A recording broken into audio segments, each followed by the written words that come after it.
Assalamualaikum warahmatullahi wabarakatuh. Baik, kita hari ini akan membahas tentang asuhan keperawatan antenatal dengan resiko tinggi ya. Kehamilan itu memang memiliki suatu resiko ya, baik itu rendah maupun tinggi. Yang dimaksud dengan beresiko rendah ini adalah kehamilan yang secara fisiologis kemungkinan besar ini diikuti dengan persalinan normal dengan ibu dan bayi yang nantinya juga sehat. Sedangkan kehamilan dengan resiko tinggi ini yang di dalamnya kemungkinan besar akan membahayakan untuk kesehatan ibu serta janin ya. Jadi secara garis besar ibu ketika hamil ini dapat memiliki resiko dengan dua, yaitu resiko rendah dan resiko tinggi. Yang kita bahas hari ini adalah tentang ibu dengan kehamilan resiko tinggi. Baik. Kalau secara definisi ini kehamilan antenatal dengan resiko tinggi ini merupakan salah satu kehamilan yang di dalamnya ya terdapat kehidupan atau kesehatan ibu atau janin dalam bahaya akibat kehamilan yang kebetulan sifatnya sangat unik. Pada kehamilan resiko tinggi ini terdapat ada satu atau lebih faktor resiko ya, baik dari pihak ibu maupun janin yang dapat memberi dampak kurang bagi ibu dan janin. Dikatakan beresiko ini dengan peluang di mana suatu keadaannya ini tidak diinginkan di masa mendatang ya, kemudian hari atau nanti berdampak pada keadaan yang buruk ya. Adapun yang dimaksud dengan faktor resiko ini merupakan keadaan di mana seseorang itu atau suatu kelompok ya memiliki hubungan peluang akan terjadinya suatu kondisi di mana nanti akan timbul suatu penyakit atau kecacatan bahkan kematian ya. Diperkirakan setiap tahun ini ada sekitar 3 juta lebih ya kehamilan ya dengan sekitar 30.000 ya janin ini gagal bertahan hidup. Jadi memang ada resiko-resiko yang mengintai ketika ibu dalam masa antenatal. Jadi salah satu yang paling kritis ini adalah kehamilan dengan resiko tinggi. Ya, dimana nanti harus ada penekanan yang diberikan supaya pada waktu bayi ini lahir nanti sifatnya aman ya dan tidak terjadi kecacatan maupun kematian ya. Sebagai petugas kita juga harus memberikan pelayanan kepada ibu hamil walaupun itu sifatnya secara ini adalah preventif ya, usaha-usaha preventif kita harus berikan. Kemudian apa saja yang menyebabkan ibu hamil ini beresiko tinggi?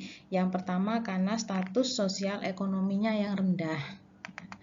Nah, karena kenapa? Dengan status sosial ekonomi rendah maka seseorang atau ibu ini tidak bisa merencanakan kesehatannya secara kesinambungan.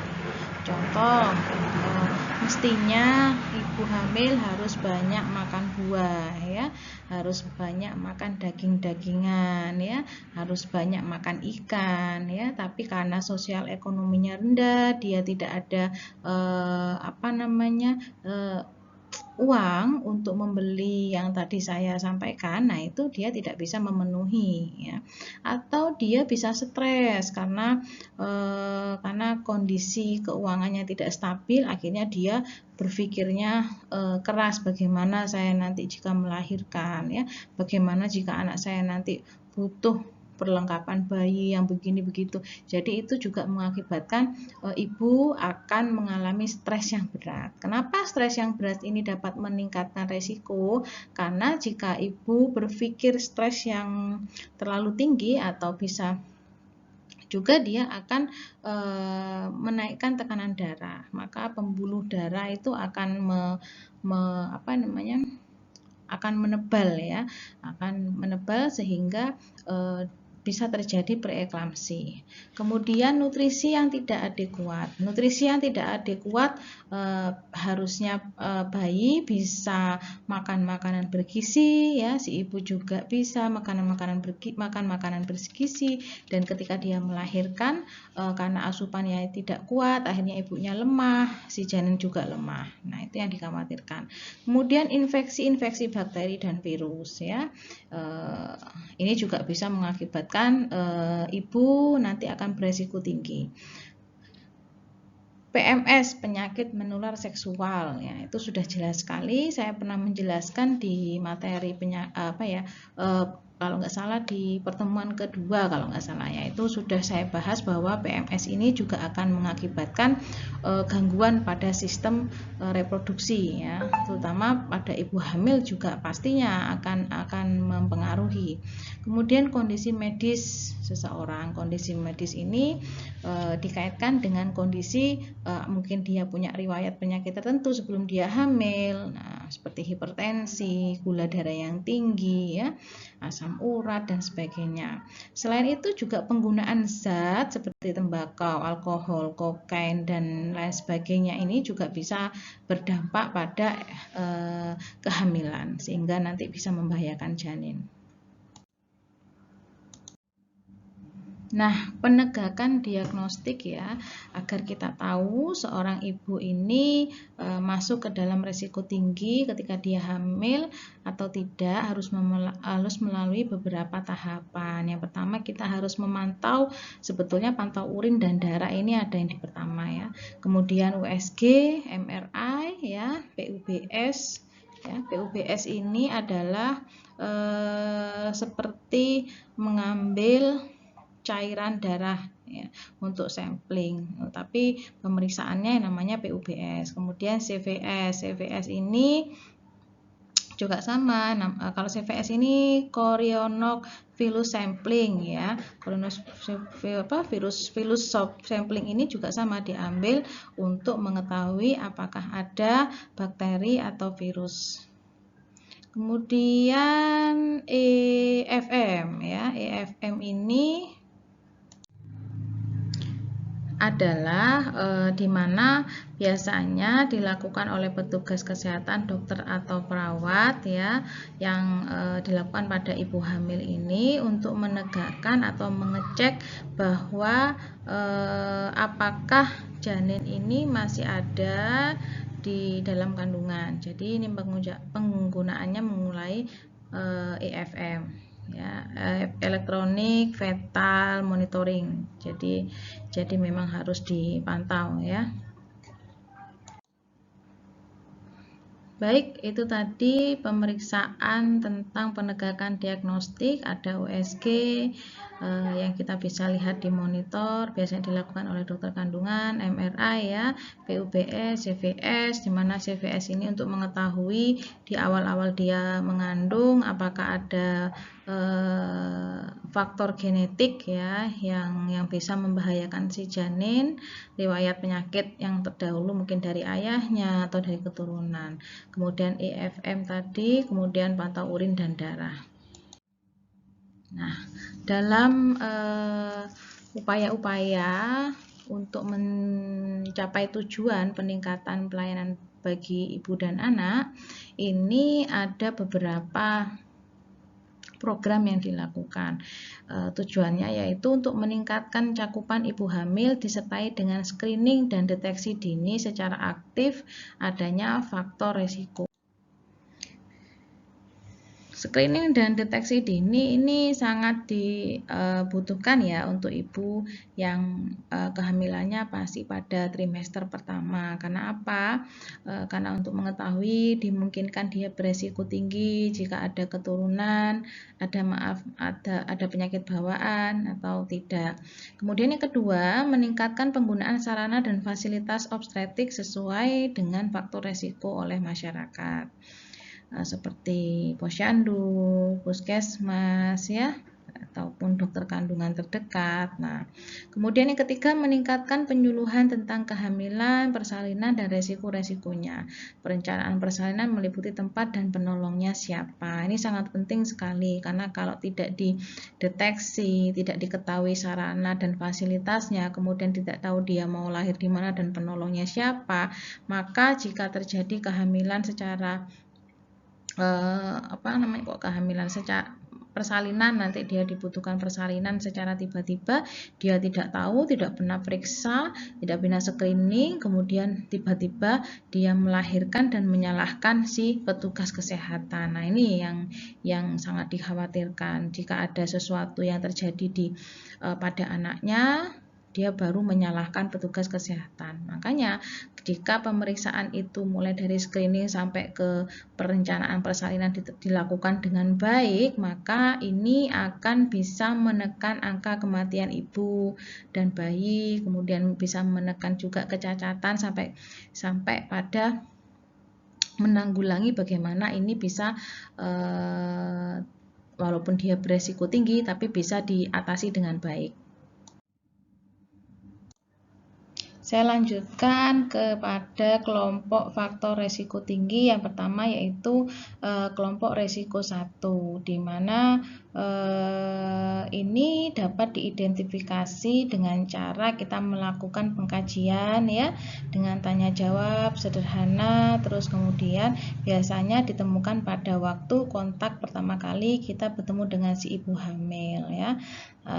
Jika ini terjadi, dimungkinkan ini ada kegawatan namun tidak darurat ya, sehingga masih kita punya waktu untuk melakukan penyuluhan ya, rujukan kehamilan dan perencanaan persalinannya. Lalu untuk kelompok resiko kelompok 2 ini biasanya kondisi kegawatannya ini sangat darurat. Kemudian ada unsur di mana kita harus menyelamatkan nyawa ya, sehingga kita membutuhkan usaha dengan segera dan ini bisa nanti dirujuk ke rumah sakit. Contohnya apa? Contohnya adalah jika ada perdarahan pada kehamilan tua ya, eklamsi ya, kemudian ada lagi kelompok resiko 3, di mana kelompok resiko 3 ini masih merupakan dugaan ya, dugaan ini bisa salah bisa betul ya. Jadi ini nanti perlu dikelompokkan mana kelompok yang resiko 1, resiko 2, dan resiko 3 sehingga petugas kesehatan, bidan, perawat, dan dokter bisa mengetahui dia apa yang harus direncanakan agar tidak berisiko tinggi terhadap kematian. Baik, kita masuk ke ada yang namanya rujukan in utero, yaitu rujukan bayi dengan resiko tinggi ya, yang masih ada di dalam rahim agar kelahirannya ditolong di pusat rujukan sehingga akan memperoleh perawatan perinatal yang optimal. Jadi ibu dan rahimnya ini nanti akan menggunakan alat transport yang paling aman karena rahim ibu ini sebagai fungsinya sebagai inkubator. Inkubator maksudnya secara alami ya bagi bayi selama dia mengandung. Jadi memang kalau rumahnya sudah aman, rahimnya sudah aman, yang aman sudah berfungsi sebagai inkubator yang baik, maka dijamin bayinya juga akan sehat. Nah, gimana agar janinnya biar sehat ya, ibunya harus menciptakan inkubator yang aman untuk anaknya. Bagaimana itu? Ya harus menjauhi faktor-faktor yang bisa mengakibatkan beresiko tinggi tadi. Ada beberapa kasus keperawatan dengan resiko tinggi yang menggunakan pendekatan proses keperawatan seperti hiperemesis gravidum, kemudian hipertensi ya, pendarahan antepartum dan diabetes mellitus gestasional.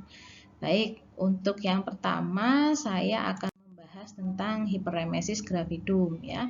Kalau kita sering bilangnya yaitu morning sickness. Morning sickness ini apa?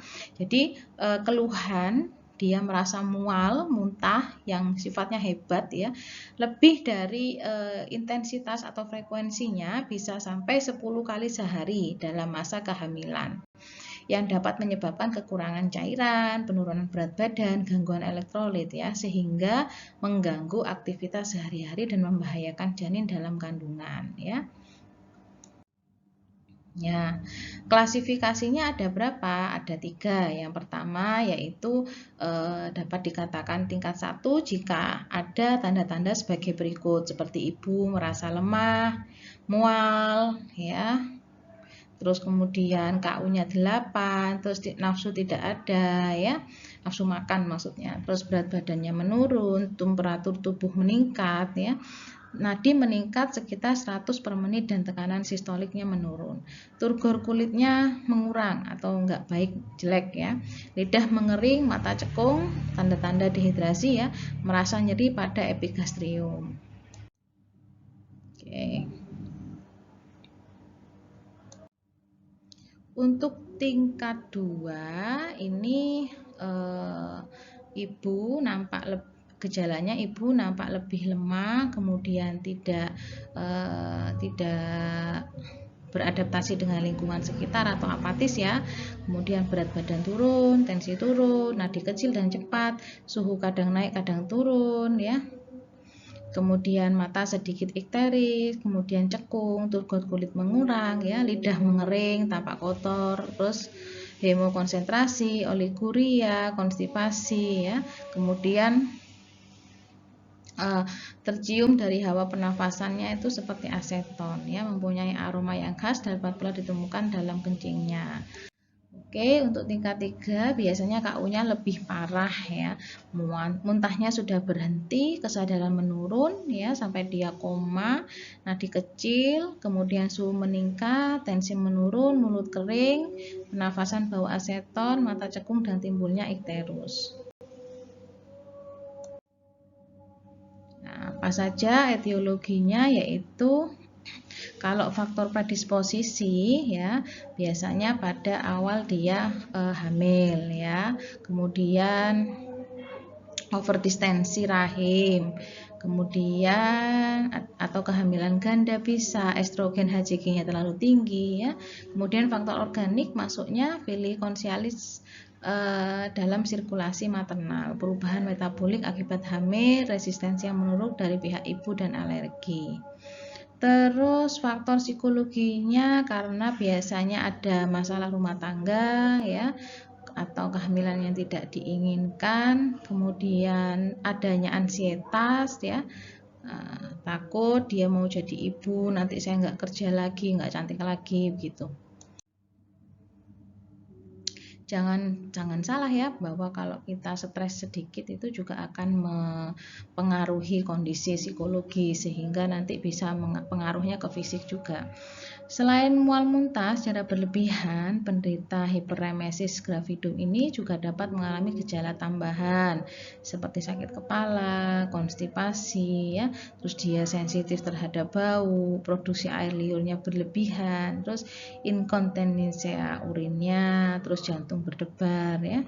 Jadi itu juga ciri-ciri dari hiperemesis. Nah, yang penting adalah kita bisa melakukan penata laksanaannya, seperti memberikan penerangan tentang kehamilan kepada si ibu, persalinan juga bagaimana itu dijelaskan ya, bahwa itu merupakan sesuatu yang sifatnya memang normatif atau secara fisiologis itu normal. Kemudian yang kedua, memberikan keyakinan bahwa mual dan kadang-kadang muntah itu adalah gejala yang secara fisiologis pada kehamilan muda, dan nanti ini bisa hilang Bu ketika usianya sudah 4 bulan ke atas. Itu perlu dijelaskan. Jadi tidak usah merasa cemas, tidak usah khawatir, nanti kalau khawatir malah nanti tensinya akan tinggi. Menganjurkan mengubah makanan sehari-hari dengan makanan yang sering tapi dalam jumlah kecil. Menganjurkan pada waktu bangun pagi jangan langsung turun dari tempat tidur, tetapi harus makan-makan dulu ya agar seimbang, minum teh hangat gitu.